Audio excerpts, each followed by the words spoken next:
Bien sûr, de crypto, les infos crypto pour ceux qui n'ont pas le temps. Le BTC qui est stable ce matin, les gars, on est à 47 000 dollars et aujourd'hui est très importante aujourd'hui cette journée puisqu'on a la clôture des options ce matin entre 9h et 10h. Je sais plus à quel moment. On a la clôture mensuelle ce soir et on a aussi la clôture annuelle. Donc il y a beaucoup de jeux qui vont être rivés sur les graphiques en fin de journée. En tout cas, du côté de la map, c'est assez rouge, mais il n'y a pas de gros drama. On va jusqu'à moins 3%. On a Algo qui pousse encore 5% ce matin, Atom 8% et Uni plus 3% à la 25e position. Donc en daily les gars, pour l'instant on est vraiment sur le bas du range, on a la clôture donc des options, je sais plus si c'est 9h ou 10h, donc soit maintenant, soit dans une heure, mais en tout cas le cours pourra enfin s'émanciper de cette épée de Damoclès, puisque je vous rappelle qu'il y avait beaucoup d'intérêt, on parlait en plusieurs milliers de dollars, de milliards de dollars, pardon, donc assez important, et ça y est, maintenant on va pouvoir s'émanciper de cette problématique, et donc pourquoi pas repartir au-dessus des 48 000 dollars, c'est quand même le scénario que je privilégie, puisqu'en plus on est vraiment en bas du range, donc on va voir ce que ça va donner. Je ne suis pas sûr que ça parte tout de suite dans la minute, mais en tout cas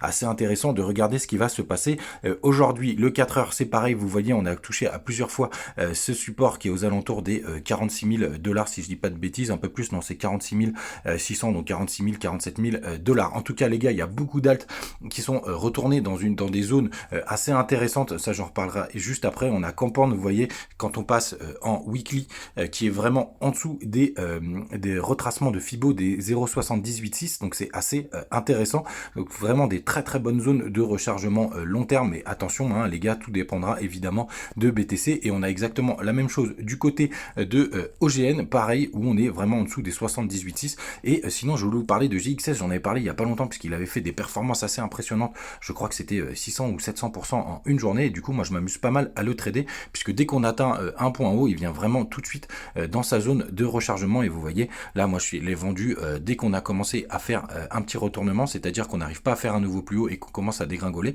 donc j'ai vendu sur cette zone, et après je rachète un peu plus bas pour augmenter mon bag. Voilà les gars, faites attention à vous, passez un très très bon réveillon, même si en ce moment c'est assez compliqué de profiter de ces moments. Faites attention à vous et on se retrouve demain pour le premier jour de l'année. Bonne journée.